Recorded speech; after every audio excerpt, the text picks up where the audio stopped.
बाके बिहारी के एक ऐसे भक्त का आज प्रसंग आपको सुनाने जा रहा हूं। सच में सुन के दिमाग हिल जाएगा, शरीर में सिरहन हो जाएगी, रोंगटे खड़े हो जाएंगे। बड़ा ही अद्भुत प्रसंग है, ध्यान से सुनिएगा। हरे कृष्ण दोस्तों, ये प्रसंग बताया है विलास चंद्र गोस्वामी जी ने। विलास चंद्र गोस्वामी जी बताते हैं कि 20-25 साल पहले की बात है।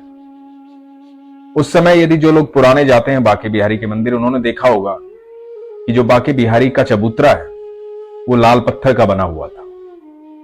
तो उसे तोड़ करके, क्योंकि वो जगह जगह से टूट गया था, उसे तोड़ करके वो संगमरमर का बनवाया था।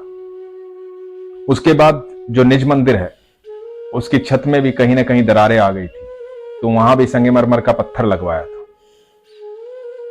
फिर इन दिनों गर्मी बहुत होती थी, बिजली चली जाती थी, तो वहां पर 2 जनरेटर लगवाए थे। तो विलास चंद्र गोस्वामी जी ने पूछा कि ये सब करवा कौन रहा है। तो पता लगा कि दिल्ली के एक सेठ है, गोपाल सेठ। उन्होंने जनरेटर लगवाया, उन्होंने ही संगमरमर लगवाया। तो बड़ी इच्छा हुई कि जाकर के एक ऐसे व्यक्ति से मिलूं जो यहां आता है और इतना काम करवा रहा है, कुछ तो बात होगी उसमें। तो विलास चंद्र गोस्वामी जी ने पता किया कि गोपाल सेठ आते कहां है। तो पता लगा कि उनके गुरु जो हैं वो श्री पूरन चंद गोस्वामी जी हैं। तो विलास जी उनके यहां जाने लगे। तो जब भी गोपाल सेठ आते उनसे मिलने चले जाते। 3-4 बार आना जाना हो गया। तो एक दिन गोपाल सेठ ने पूछ लिया, अपने आने का मकसद तो बताओ, जब भी मैं आता हूं तुम मिलने आते हो। तो विलास चंद्र गोस्वामी जी ने कहा कि मेरी एक बात है जो मुझे पूछनी है, और ऐसा कुछ नहीं है कि जैसे एक धनी व्यक्ति से एक व्यक्ति मिलने आता है किसी लालच से, किसी काम से, तो मैं किसी लालच या काम से मिलने आपसे नहीं आया हूं। मेरा एक प्रश्न है। तो गोपाल सेठ ने पूछा, हां पूछो। तो विलास जी ने पूछा कि मुझे सिर्फ एक बात बताओ कि आपका बिहारी जी के साथ क्या संबंध है, क्या आकर्षण है आपके भीतर बिहारी जी का, आप इतना सारा काम यहां पर करवाते हो, क्या कारण है बिहारी जी के पास आने का। आप दिल्ली से आते हो और मैंने सुना है हमेशा लगातार आते हो आप। तो गोपाल सेठ मुस्कुराए। गोपाल सेठ बोले कि मेरा बहुत पुराना संबंध है बिहारी जी से, और ये संबंध बिहारी जी ने स्थापित किया। विलास जी ने कहा कि वो कैसे। तो गोपाल सेठ ने बताया कि मुझे पुरानी इमारतें देखने का बहुत शौक है। जितनी भी ऐतिहासिक इमारतें होती है, चाहे वो कितनी भी दूर हो, मैं दूर दूर जाकर के देखता था। पुराने किले, पुरानी इमारतें, ये मेरी आदत में था। तो मेरे भैया, भाभी, पत्नी, बच्चे, हम सारे साथ में जाते थे। तो एक दिन जयपुर से आगरा की तरफ से होते हुए आ रहे थे। तो भैया भाभी ने, इन्होंने सबने कहा कि वृंदावन के मंदिर बहुत पुराने हैं भैया, आपको अच्छे लगेंगे, एक बार देखने चलें, इस बहाने वृंदावन भी चले जाएंगे। तो भैया भाभी और बच्चों की चाहत ही यहां आने की। तो हमने मथुरा की तरफ गाड़ी मोड़ ली। जब मथुरा आए, यहां के मंदिर देखे। मंदिर देखकर मन प्रसन्न हो गया। बड़े प्राचीन मंदिर हैं, बहुत ही अच्छी शैली से बनाए हुए हैं। मंदिर देखते देखते पहुंचे बिहारी जी के पास।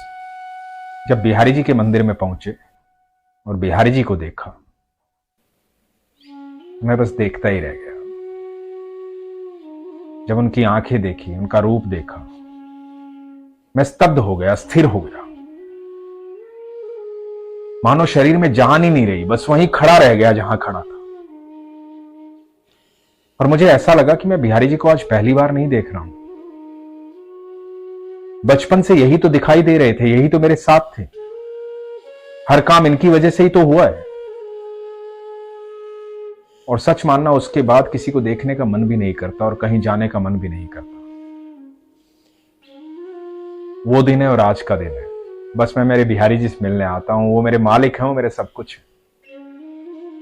तो उसके बाद गोपाल सेठ ने यह बताया कि यहां से जब मैं दिल्ली गया बिहारी जी से मिलने के बाद, तो दिल्ली में एक मेरी मिल थी जिसका नाम था गोपाल बोर्ड मिल। मैंने जाते ही उस मिल का नाम रखा श्री बाके बिहारी मिल। मेरा सब कुछ मेरे ठाकुर है, बाके बिहारी हैं। उस दिन के बाद मैंने सोच लिया था यही मालिक है, यही सब कुछ है, मैं तो इनका कारिंदा हूं, इनके यहां काम करता हूं। यही मेरा प्रेम है और यही सत्य है। तो विलास चंद्र गोस्वामी जी ने कहा कि मुझे एक बात और पूछनी थी। गोपाल सेठ ने कहा, हाँ पूछो। तो विलास चंद्र गोस्वामी जी ने कहा कि मैंने सुना है जो ठाकुर जी के अनन्य भक्त होते हैं, बिहारी जी के जो बहुत प्रेमी भक्त होते हैं, उनको बिहारी जी मिलते हैं, उन्हें चमत्कार दिखाते हैं, उनको उनका आभास होता है। तो क्या कभी आपके साथ ऐसा हुआ कि आपने बिहारी जी को देखा हो, आप मिले हो या आपको आभास हुआ हो? गोपाल सेठ मुस्कुराए, बोले हाँ, वो बात मैं अपनी जिंदगी में कभी भूल नहीं सकता। जन्माष्टमी के बाद नंदोत्सव था। मुझे लगा था 3-4 बजे वृंदावन से निकलूंगा और 7-8 बजे दिल्ली पहुंच जाऊंगा, लेकिन यहीं पर बहुत देर हो गई। रात्रि के 9:30 बज गए थे। सारा दिन घूमते घूमते, दर्शन करते हुए, भोजन प्रसाद प्राप्त करते हुए थक गए थे। हेनाथ बाबा जी हैं यहां पर वृंदावन में। उन्होंने कहा कि लल्ला दिल्ली जा रहे हो, हमें भी एक काम है, हमें भी वहां छोड़ देना। तो मैंने कहा ठीक है बाबा, आप भी आइए। तो गाड़ी में मैं, मेरी पत्नी, भैया भाभी और हेनाथ बाबा जी। हेनाथ बाबा जी आगे बैठे थे मेरे साथ और मैं ड्राइव कर रहा था। रात्रि हो गई थी, मुझे नींद आ गई थी, मैं थक बहुत गया था। और जैसे ही हाईवे पे पहुंचे मुझे नींद आ गई, मैं सो गया गाड़ी चलाते चलाते। इधर हेनाथ बाबा जी ये देख रहे थे कि गाड़ी बहुत स्पीड से चल रही है, कई जगह टकराती टकराती बची है और कोई अदृश्य शक्ति बचा रही है। बहुत देर तक तो हेनाथ बाबा जी चुप रहे, क्योंकि उन्हें लगा कि बोलना ठीक नहीं है। लेकिन काफी देर बाद जब 20-25 किलोमीटर आगे बढ़ गए तो उन्होंने मेरे कंधे पर हाथ रखा और बोले, लल्ला गाड़ी थोड़ा धीमे से चलाओ, सब सुरक्षित पहुंच जाएंगे। और उनके हाथ रखने से मेरी नींद टूटी और मैं हिल गया। गाड़ी चल रही थी, मैं सो गया था और मुझे आभास हुआ कि स्टीयरिंग पे मेरे हाथों के ऊपर 2 हाथ हैं और 2 हाथ मेरे हाथों में विलीन हो गए। उन हाथों को मैंने देखा है। वो हाथ मेरे ठाकुर के हाथ है, मेरे कृष्ण के हाथ है, मेरे बिहारी जी के हाथ है। वो दिन है और आज का दिन है। मेरा जो कुछ है मेरा ठाकुर है, जो कुछ है बिहारी जी है। हम सब कहते हैं ना कि हमारे भीतर हमारे कृष्ण रहते हैं। वो सच में हमारे भीतर रहते हैं, वो सच में हमारे साथ रहते हैं और हमारा विश्वास उनकी उपस्थिति को प्रगाढ़ कर देता है, उनका आभास करवा देता है। हमारा विश्वास हमें यह एहसास करवा देता है कि हम कहीं भी अकेले नहीं होते हैं। ठाकुर हमेशा हमारे साथ रहते हैं।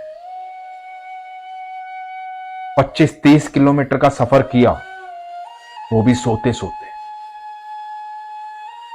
वो मैं जानता हूं और उन हाथों को मैंने देखा है, इसलिए मेरा सब कुछ बिहारी जी है। मैं यहां कुछ नहीं करता।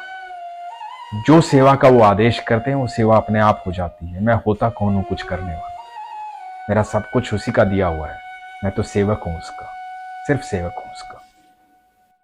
गोपाल सेठ की ये बात सुनकर के विलास चंद्र गोस्वामी जी स्तब्ध रह गए, चुप रह गए।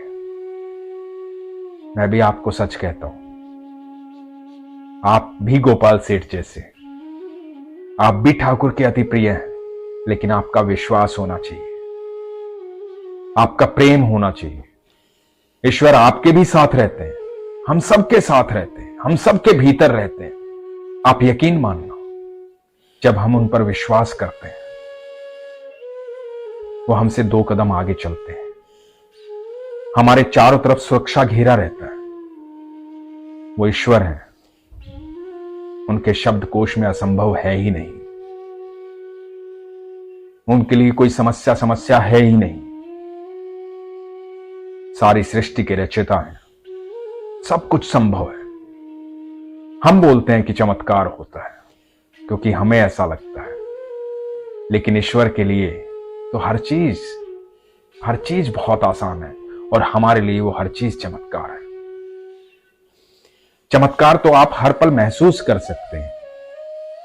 जब गहरी निंद्रा के बाद आप सुबह उठते हैं, जीते जागते हुए, सांस लेते हुए, मुस्कुराहट के साथ, तो आप महसूस कीजिए ईश्वर का चमत्कार है, तभी आप जीवित उठे। सर्वप्रथम उठते ही उनका धन्यवाद कीजिए।